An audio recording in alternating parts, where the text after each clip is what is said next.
장 26절에서 28절 말씀입니다. 우리 앞에 자막으로 나와 있습니다. 우리 한 목소리로 26절에서 28절 함께 있습니다. 그들이 먹을 때에 예수께서 떡을 가지사 축복하시고 떼어 제자들에게 주시며 이르시되 받아서 먹으라, 이것은 내 몸이니라 하시고 또 잔을 가지사 감사 기도하시고 그들에게 주시며 이르시되 너희가 다 이것을 마시라, 이것은 죄 사함을 얻게 하려고 많은 사람을 위하여 흘리는 바 나의 피 곧 언약의 피니라. 아멘. 할렐루야. 우리 명절 이제 마지막 날입니다. 우리 명절 어떻게 잘 보내셨는지요? 아직 오시지 않은 분들도 계신 것 같습니다. 올해는 이 고향 방문을 자제하고 또 비대면 언택트 추석 말도 들어보지도 못한, 그래서 영상으로 인사하고 용돈만 보내라 이러면서 코로나 보고 싶으면 와라, 부로자는 옵니다 이런 현수막으로 이러한 이 추석의 명절을 또 대신하는 그런 시대가 되었는데 그저 씁쓸하고 또 안타까울 뿐이죠. 그러나 이 모든 것들이 우리가 조금 더 좀 불편하더라도 이 모든 것들이 조금 나아지는 상황이라면 우리의 불편함도 또 감수하면서 나아가야겠죠.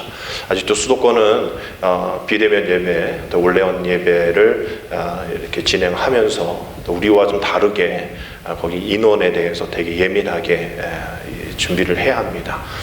좌석이 300석 이상인 교회는 50명이 모여서 예배를 드릴 수 있는데 그 안에 예배 진행 또 온라인 송출하는 방송팀 포함해서 50명, 300명 이하의 좌석을 갖고 있는 교회는 20명만 방송 송출자 포함까지 목회자 또 예배 안내위원 뭐까지 합쳐서 20명입니다. 그 300명 규모면 우리 교회보다 2배 정도 더 큰 교회이잖아요. 그런데도 20명, 교인은 더 덜 하겠죠. 예배 진행 목사님 뺄 수는 없으니까 더 많이 모이지 못하는, 그래서 어느 시간보다도 많은 교회들이 또 수도권에서 또 예배드리지 못하는 그런 상황 속에 너무나 안타까워하고 한 달 이상 지금 계속 진행되어지고 있거든요. 이 모든 것들이 좀 빨리 지나가고, 아무리 인터넷으로 온라인으로 만나도 그 만나는 게 아니잖아요. 가상의 현실과 같은 그런 모습이기 때문에 많이 안타까워하고 있습니다.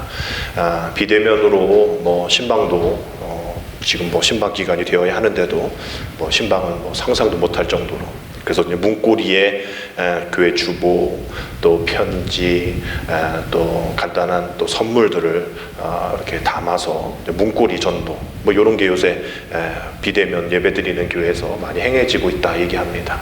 그런들 택배와 다를 게 뭐가 있냐라는 의미가 그렇게 주어지죠.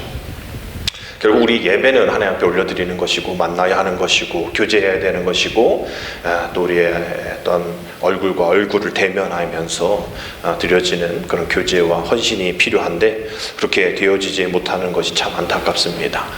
1968년부터 52년간 이어온 국가조찬 기도회가 있는데 또 역대 대통령들도 늘 참여하고 또 함께 이 나라의 민족의 일들을 위해서 기독교가 힘써달라라고 모이는 국가조찬 기도회가 있는데 올해는 52년 만에 처음으로 또 온라인로 모였다라는 그런 소식도 들었어요. 그래서 대통령도 영상 메시지로 한국교회가 지금껏 방역에 잘 애써주신 것처럼 앞으로도 기독교가 모든 국민의 마음을 좀 하나로 이렇게 모을 수 있는 그런 일들 가운데 앞장서 달라라는 영상 메시지도 있었습니다.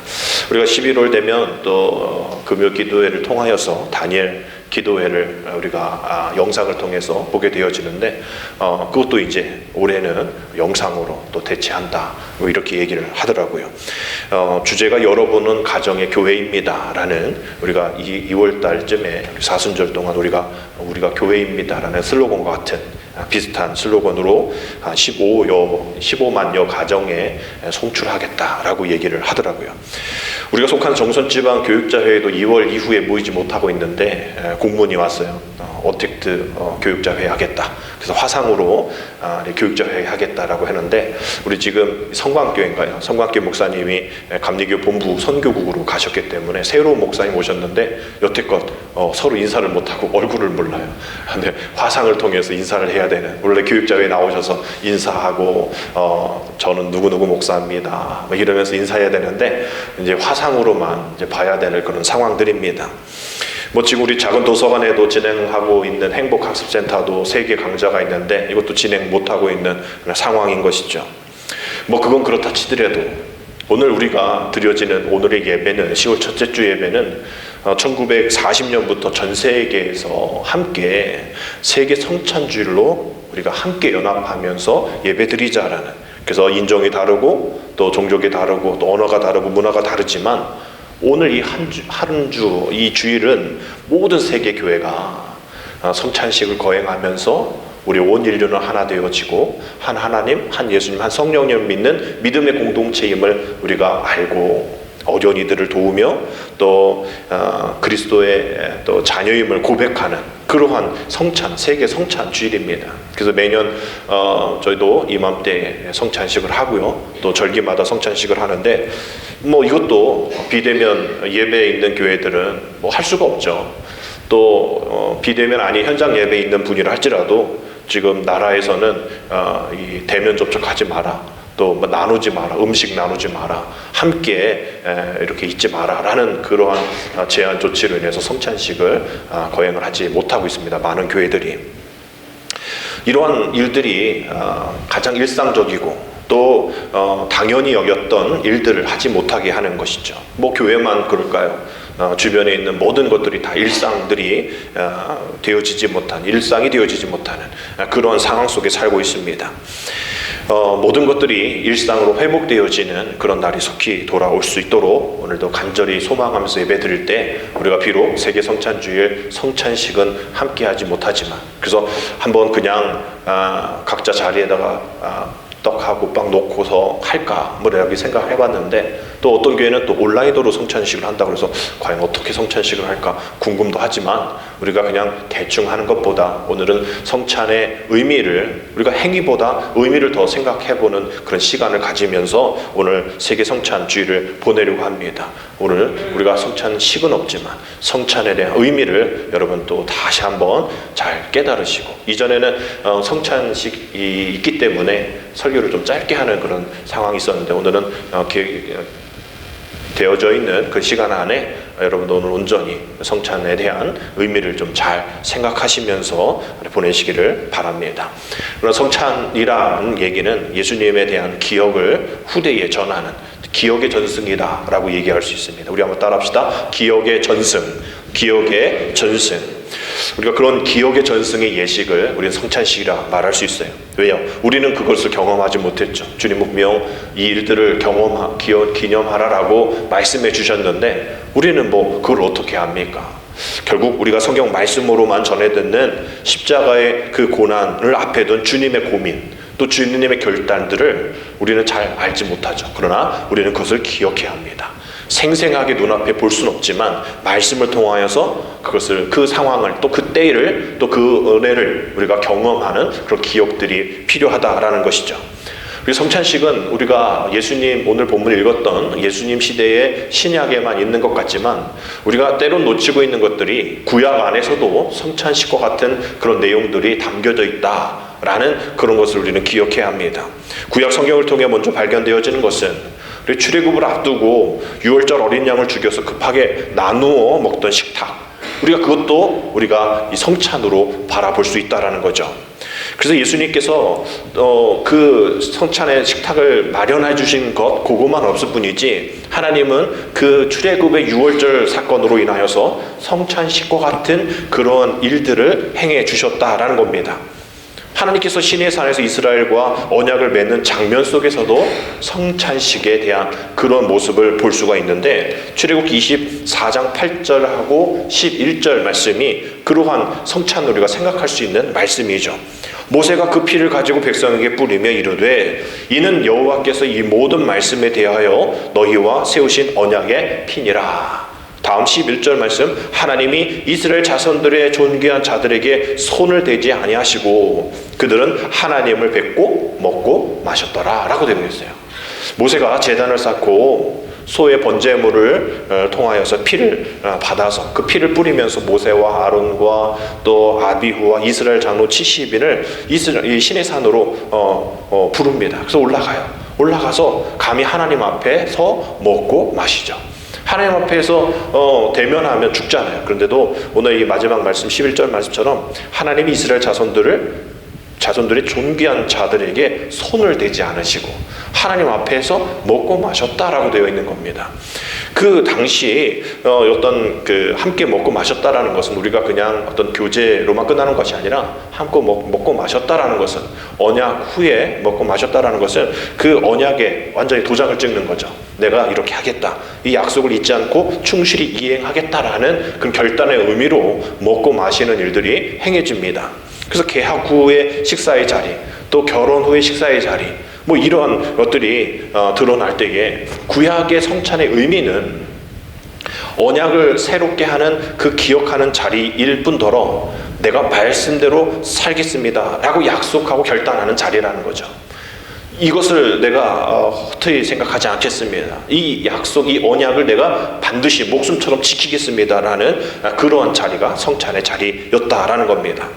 그래서 하나님 앞에 먹고 마시면서 귀를 기울여서 하나님의 음성을 듣고 하나님 말씀하시는 것을 기억하겠습니다. 나뿐 아니라 우리 다음 세대들까지 그것을 기억하고 순종할 것을 맹세합니다라는 의미가 이 성찬식에서 있었다라는 것이죠.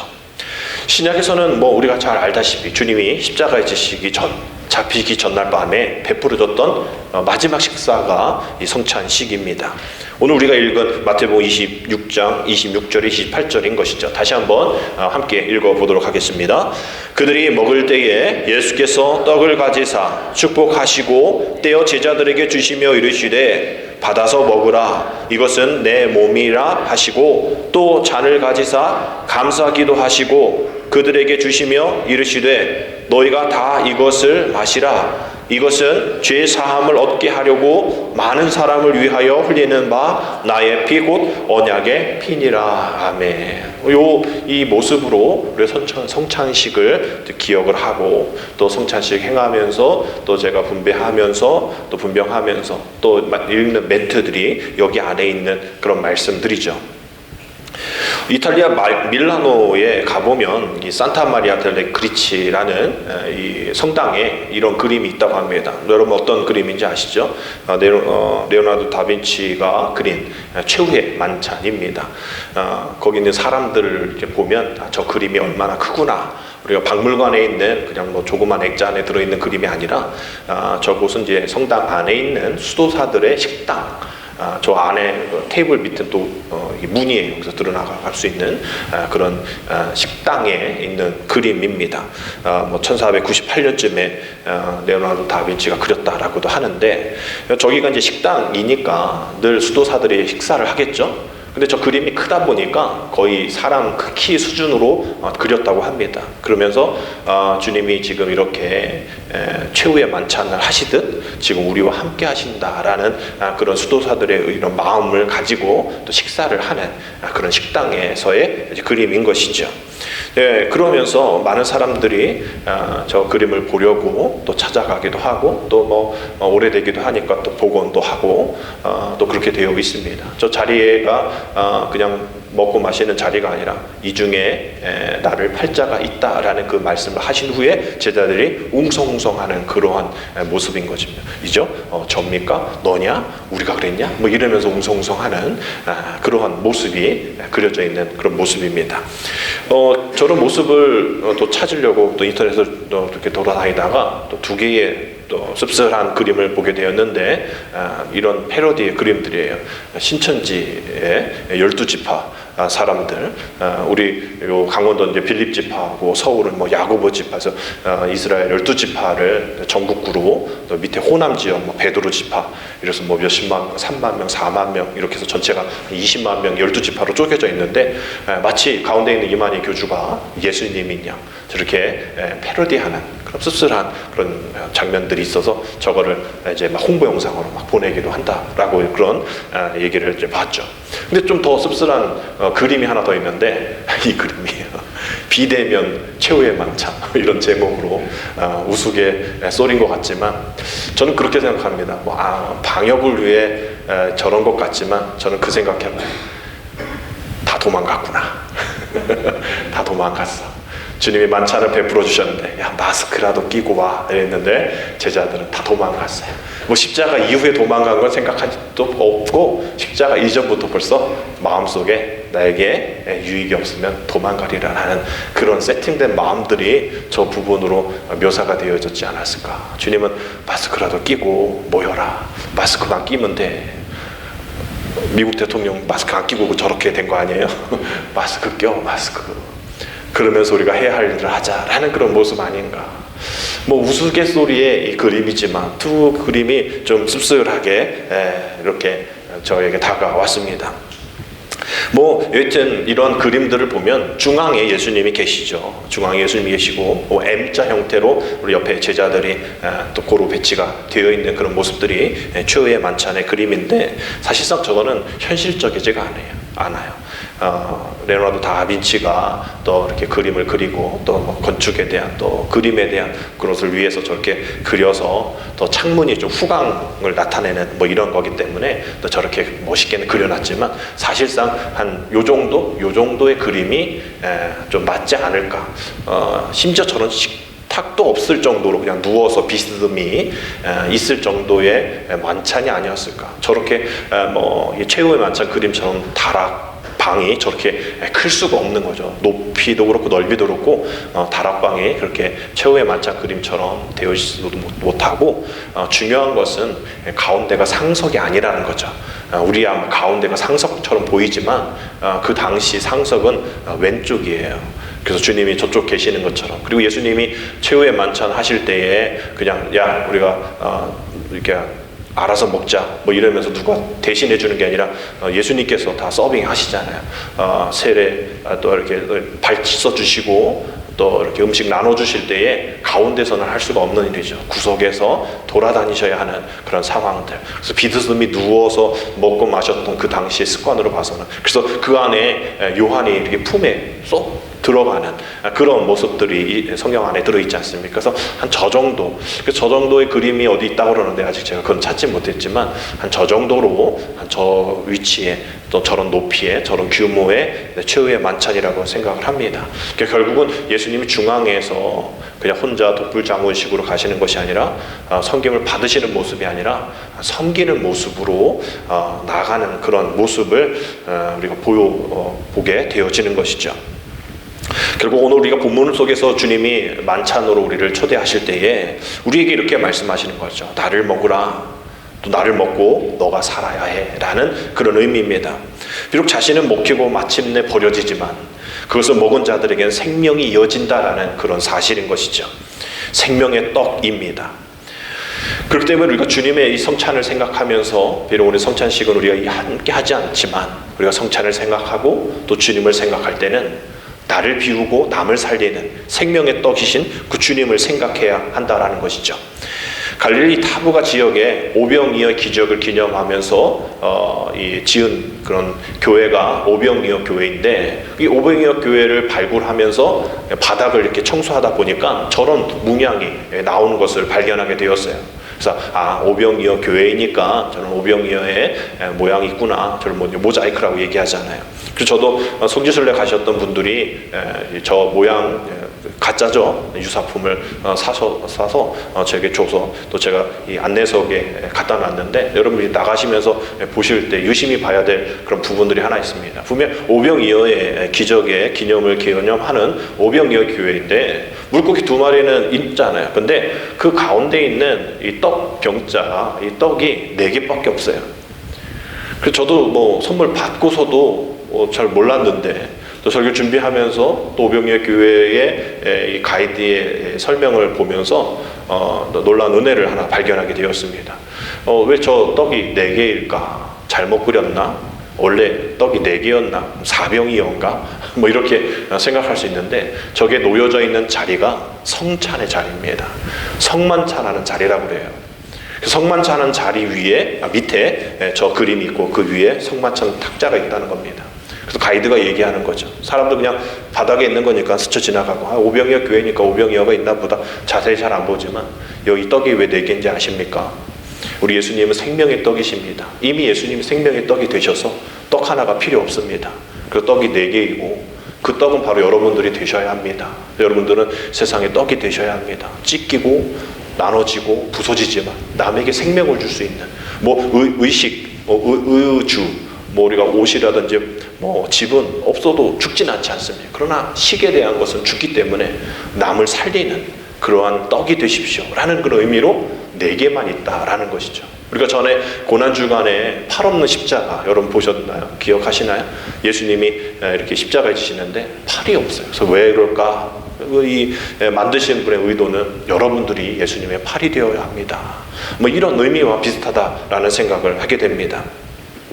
그래서 성찬상 밑에 있기에 마지막 떡이 되신 그 주님, 그 떡이 우리가 되어져야 한다라는 그런 의미, 생명의 떡이신 주님께서 거룩한 식탁으로 초대하시고 오병이의 기적을 이루시면서 12광주리에 남은 그런 풍성한 생명의 식탁의 자리에 우리가 떡이 되어서 세상에 베푸는 그런 우리의 섬김의 사람이 되어야 한다, 풍성한 생명을 나눠야 한다라는 의미가 담겨져 있는 것이죠. 그러면서 우리에게 주시는 질문, 너도 이러한 떡이 될 수 있느냐? 너도 내가 겪는 고난에 함께 할 수 있느냐? 찢어질 수 있느냐? 찢겨질 수 있느냐?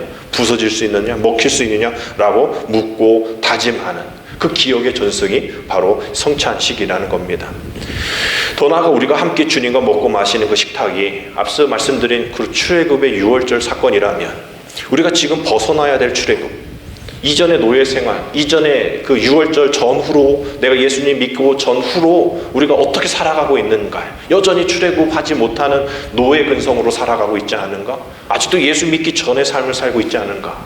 이 성찬식을 통해서 출애굽을 통해서 어린 양의 피를 통하여서 우리가 기억해야 될 것은 내가 새롭게 되었구나, 새로운 영역에 들어갔구나, 종말론적인 신앙을 향해 뒤를 보는 것이 아니라 앞을 향해 나아가는 것이구나. 출애굽의 밤 식사와 같이 다급하게 이것 뭐고 챙길 수 없을 정도로 다급하게 모든 것을 다 내려놓고 주님만 바라보고 뛰쳐나갈 그러한 내 용기. 오늘도 들어오시면서 많은 분들이 명절 잘 보내셨냐고 우리가 인사했을 때에 지난주에 제가 뭐라 말씀을 드렸습니까? 우리는 어떻게 시간 무엇을 먹으면서 잘 쉬었다 그거 물어보는 게 아니라 우리의 쉼은 오직 주님이 우리와 함께하고 내가 주님과 함께하고 나는 주님만 신뢰합니다, 주님만 바라보겠습니다 라는 의미로 잘 쉬셨습니까? 라는 그러한 질문을 그런 인사를 해야 한다라고 말씀을 드렸듯이 우리는 주님밖에 없습니다, 주님만 바라봅니다 라면서 이것저것 주섬섬 챙기는 출애굽 사건이 아니라 모든 것 다 내려놓고 이전 것 다 내려놓고 주님이 주시는, 주님이 인도하시는 이스라엘 또 가나안 땅으로 나아가는 그런 모습들이 필요하다라는 것이죠. 이것이 주님과 함께 또 주님 앞에서 누리는 식탁의 중요한 의미입니다. 그렇다면 끝인가? 아니죠. 그 안에 이루어지는 그 화해를 우리가 경험해야 합니다. 주님이 우리를 용서해 주시는 그런 화해, 밥상 앞에서 또 밥을 지어주시면서 예수님도 마지막 제자들 만날 때에 예수님 돌아가시고 제자들 뿔뿔이 흩어져서 자기 살 길 찾으러 돌아다닐 때에 갈릴리 호숫가에서 예수님 마지막 또 만나시잖아요. 그랬을 때 생선으로 밥을 차려주시지 않습니까? 제자들이 처음 만났을 때 너 왜 도망갔어? 너 그렇게 믿음이 약해? 이렇게 혼내지 아니하시고 어머니처럼 아버지처럼 밥을 지어주시는 그런 모습들, 밥상 앞에서 밥을 주시는 그런 자식을 용서해 주시는 그런 부모님처럼 그런 아버지가 주도하시는 화해가 이 성찬식을 통해서 드러나게 된다라는 것이죠. 그렇다면 그 다음으로는 어떤 화해가 있어야 하는가? 우리가 사람과 사람 사이에, 가족과 가족 사이에, 이웃과 우리 사이에 화해가 이루어져야 한다라는 것이죠.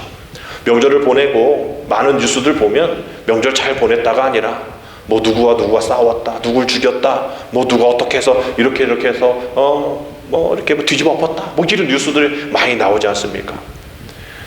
우리는 이러한 이 사이, 가족 사이, 또 이웃 사이가 그렇게 좋지 않아요.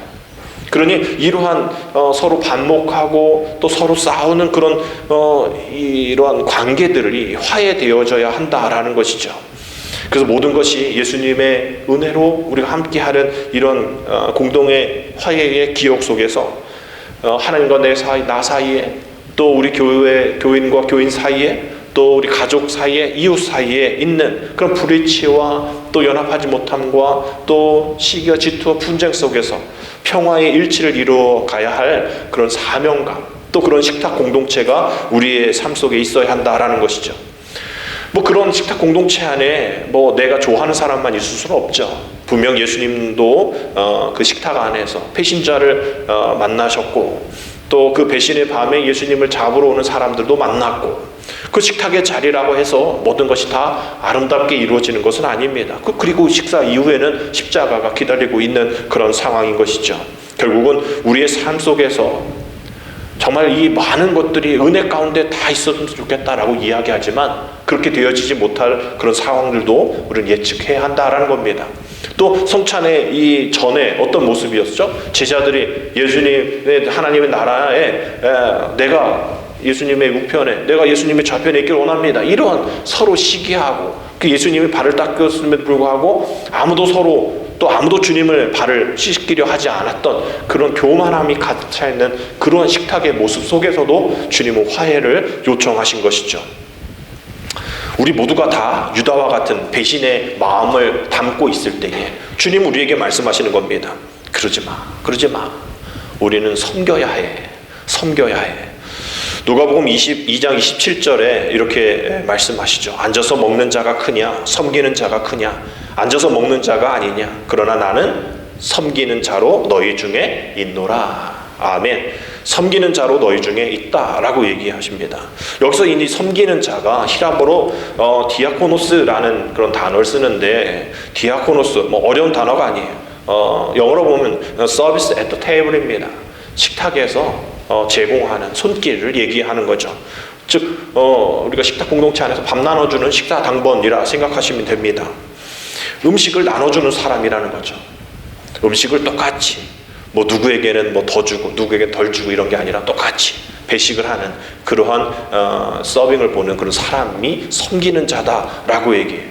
누군가에게 크고 작게 되어지면 마음 상하기 때문이죠. 그래서 성찬의 자리에도 어떤 특별한 사람에게 더 좋은 포도주 잔, 또 누구에게는 더 맛있는 빵 이런 거 아니잖아요. 똑같은 그릇에 똑같은 용량의 포도주와 떡이 제공이 되어집니다. 그러면서 차별을 두지 않는 그러한 모습의 사람을 섬기는 자라고 얘기를 하는 것이죠. 그래서 성찬의 떡과 포도주를 같이 나누면서 이 참여한 모든 이들에게 골고루 나눠지는 그 하나님의 은혜가 있듯이 우리 모두가 다 공평하고 또 동등하고 또 누군가 많이 갖고 적게 갖고 이런 모습이 아니라 내 생명, 내 모든 것을 다 나눠줄 때에 성찬을 위해서 서로, 또 성찬의 의미와 같이 서로를 위해서 함께 나눠주고, 내가 많이 갖는 것이 아니라 어려운 이들 도와주고 채워주는 그런 생명의 섬김의 일에 앞장서는 것이 성찬의 의미다라는 겁니다.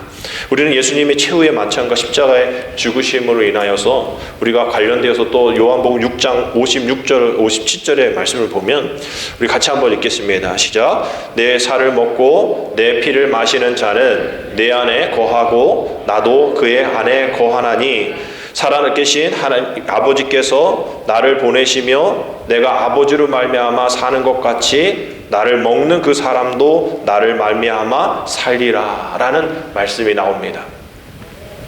57절에 있는 말씀도 그렇게 되어 있죠. 우리가 이 말씀, 내가 나와 함께하면 내가 너에 거하고 너도 나의 안에 거한다, 이런 말씀을 보면서 너희가 나와 함께한 이 밥상에서 같이 먹겠기 때문에 그 먹은 사람들은 그 십자가를 같이 지고 또 십자가를 같이 지면서 같이 그 하나님의 은혜 가운데에 나가는, 그 고난 가운데 나가는, 그 영광 가운데 나가는 그러한 삶이 되어야 한다, 제자가 되어야 한다, 그것에 대해서 수긍해야 한다라는 그런 얘기를 하는 겁니다. 어떻게 보면 그냥 밥 먹는 것뿐이고 어떻게 보면 그냥 성찬하는 것 같지만 이것은 우리에게 가장 무겁고 또 가장 힘든 명령이 담겨져 있는 겁니다. 그냥 성찬식 나와서 그냥 받아 먹고 그냥 잠깐의 경건함 속에서 그냥 내가 뭘 먹어서 속 안에 들어와서 그냥 뭐 거룩해진다, 이게 끝이 아니라 또 성찬을 받기 위해 좀 더 깨끗한 옷, 좀 더 깨끗한 몸, 좀 더 깨끗한 생각하면서 왔다고 해서 모든 것이 끝나는 그런 것이 아니라 이제 이곳을 나가서 성찬을 받고 나가서 어떻게 살 것이냐, 아주 힘든 명령이 우리에게 주어졌을 때에 제가 그렇게 하겠습니다라는 그 언약의 기억의 전승, 그것을 내가 하겠습니다라는 것. 이제 우리 같이 밥 먹자라고 말씀하실 때에 우리는 세상 속에서 그래 오늘 배고팠는데 잘 됐네, 또 밥하기 싫은데 잘 됐네, 이런 의미가 아니라 우리는 두렵고 떨리는 마음으로 주님의 밥 먹자라는 그 소리를 들어야 합니다. 너희는 세상의 이웃이 되어서 너희가 밥이 되어야 한다, 나눠줘야 한다. 내일에 이 밥상이 있는지조차 알지 못하는 그런 사람들에게 너는 초대하고 또 밥상이 되었고 밥이 되어서 또 세상을 불러내고 그 식탁에 초청되어지고 주님의 잔치에 모두 섬기며 사랑하는 그런 사람의 또 그런 상황의 삶에서 네가 있어야 한다라는 그런 이야기를 하는 것이죠. 정부에서 현장 예배 못 드리게 하고 또 이것도 하지 말라 저것도 하지 말라 그래서 처음에야 왜 이럽니까? 왜 종교적인 탄압합니까? 라고 이야기하는데 이제 이 시대가 계속 2월부터 계속 9월까지 6개월 이상 지나다 보니까 그냥 우리의 마음이 그냥 무뎌지는 거예요. 그냥 편해지는 겁니다. 예배 안 드리니 너무 좋다라고 생각해요. 그냥 오후 예배 안 드리니까 그냥 편하게. 그래서 어느 교회는 뭐 점심 때 못 먹으니까 저녁 예배를 7시로 부활을 해서 7시에 모여서 예배하고 찬양하는 그런 교회도 있다고 얘기합니다. 우리는 그거 하진 못해요. 이것저것 눈치 보이니까. 우리야 이게 한번 확진되면 1호잖아, 1호. 정선 지역의 1호가 되기 때문에 우리는 좀 몸살이는 부분들이 있지만 이런 부분들이 6개월 지나다 보니 그냥 우리가 예배가 멈췄고 또 기도가 멈췄고 말씀 보는 것 멈춰도 아무렇지도 않은, 그래서 핑계대어지는 상황이 이런데 좀 있으면 괜찮아지겠지 이러면서 우리가 하루하루 보내면서 살아가고 있잖아요. 근데 결국 우리는 예배라는 것이 예배 생활을 끝내는 것이 아니라 그동안 예배 생활을 했다면 우리는 바꿔서 뭐 해야 한다고 얘기했죠? 생활 예배가 되어야 된다라고 말씀을 드렸잖아요. 우리의 예배 드리는 이곳에 이 장소에서의 제한성은 있지만 오히려 지금 이 어려운 위기가 기회가 될 수 있는 것은 예배 생활에만 집착해왔던 우리 믿음의 사람들, 그러나 생활 예배가 되어지지 않는 그런 모습들이 이제 이렇게 예배드리지 못하고 가정에서 직장에서 나가서 예배드려야 하는 그런 상황들에서 비록 성직자가 없고 예배적인 형태가 없다 할지라도 그 상황 속에서 그 주변 속에서 예배가 되어지는 그런 삶을 우리가 조금 더 생각하고 조금 더 그렇게 해 나갈 수 있는 그러한 모습으로 나아가고 있다는 것이 기회라는 겁니다.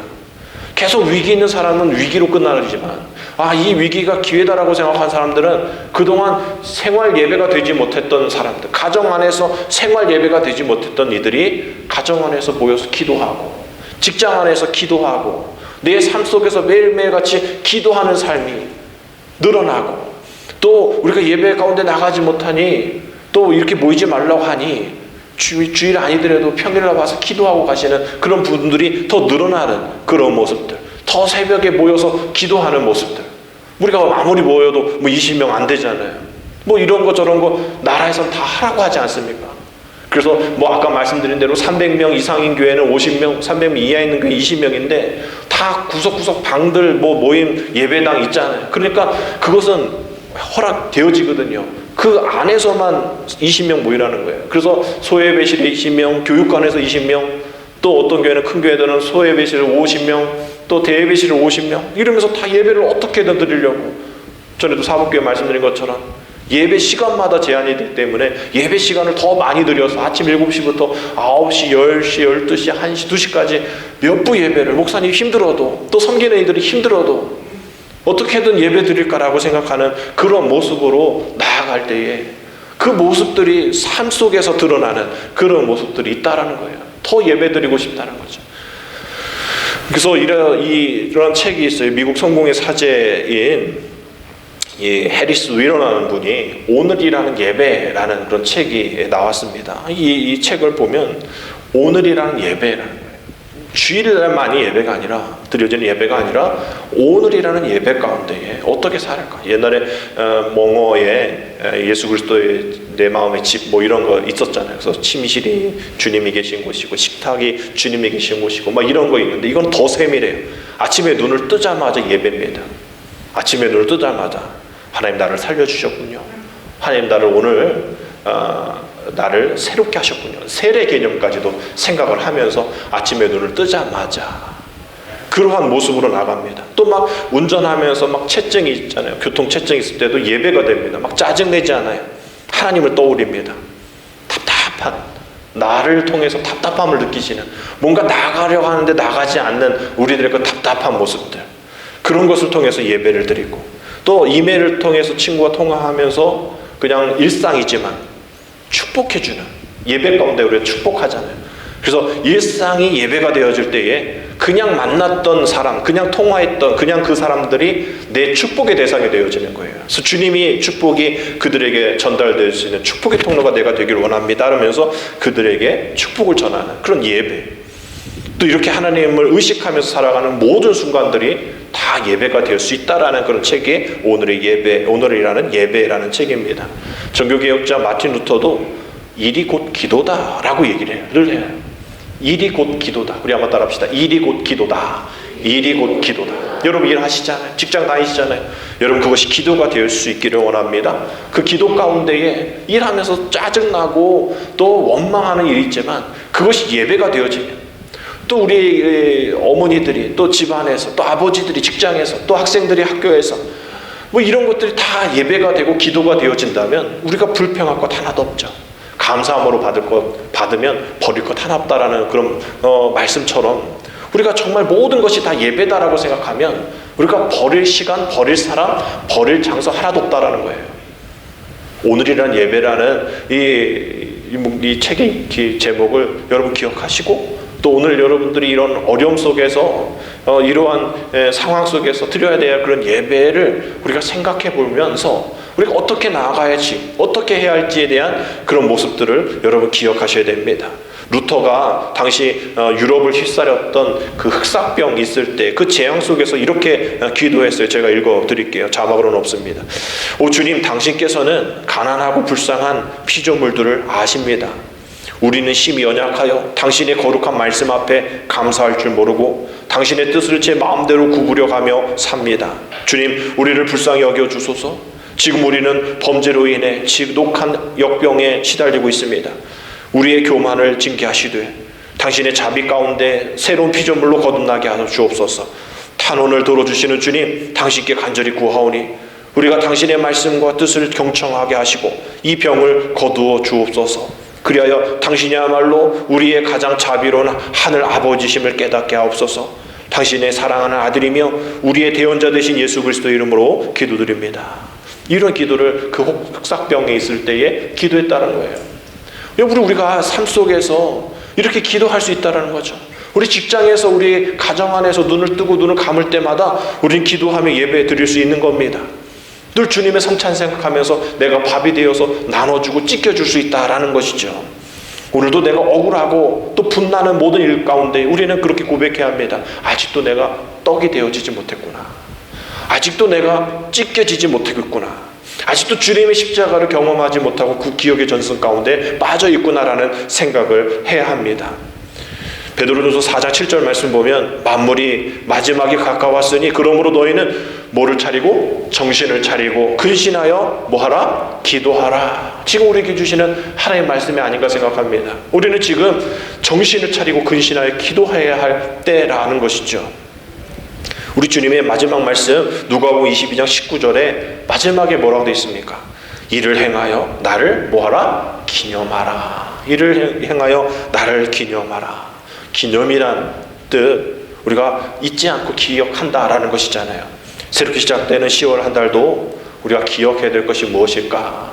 이것저것 우리가 챙겨야 될 것 많고 이것저것 우리가 해야 할 일도 많지만 우리가 정말 무엇을 기억하며 또 무엇을 기념하며 살아갈지에 대해서 오늘 시원 한 달 동안 세계 성찬주의를 통하여서 생명의 떡이 되신 주님께서 모든 것 다 찢기시고 나눠주시면서 흘리신 몸, 피와 또 찢기신 몸을 생각하면서 내가 그 예수 그리스도의 떡이 되고 그 예수 그리스도의 고난에 참여한 자가 되어지고 그 사명을 잘 감당하여 하나님 나라의 백성 또 거룩한 성도가 되어야겠다라는 그런 마음으로 우리 한 달 동안 잘 기억하시고 그 주님의 그 식탁 공동체의 배신과 또 서로 질투와 시기 가운데에 웅성웅성거리는 그런 상황 속에서 그럼에도 불구하고 용서하시면서 이 일들을 기념하고 또 이 일들을 통하여서 큰 복음의 역사가 일어나실 일들을 미리 바라보셨던 주님의 마음을 우리가 생각하면서 그 섬김과 나눔과 부름의 식탁에 우리를 초청하실 때 주님 제가 여기 있습니다 라고 우리가 초청하신 주님의 음성 듣고 우리가 참여하고 그것은 끝이 아니라 그렇게 하겠습니다 결단하고 선언하면서 책임을 지는 우리 모두가 되어지기를 주님의 이름으로 축복합니다. 기도드립니다. 진정한 평화와 소망이 되신 하나님, 온몸을 내어주셔서 이 세상의 용서와 화해와 평화와 일치의 모습을 보여주심을 감사드립니다. 주님께서 직접 지정해 주신 성만찬을 통해 우리가 거룩한 성령의 능력에 힘입어 그리스도와 하나 되게 하시고 이웃과 하나 되게 하시며 온 교회와 세상이 하나 되게 하여 주옵소서. 이 용서와 화해와 나눔과 사랑의 식탁이 주님 다시 오실 날까지 늘 베풀어지며 이웃과 함께하는 기념의 축제가 되게 하여 주옵소서. 오늘 비록 성찬식 함께하지 못하지만 성찬을 통하여서 하나님 나라가 이 땅에 이루어짐을 우리가 기념하며 기억하게 하시고 세상의 온 나라가 경험하며 주님 앞에 나가는 모든 이들 되어지게 주여 인도하여 주옵소서. 예수님의 이름으로 감사하며 기도드립니다. 아멘.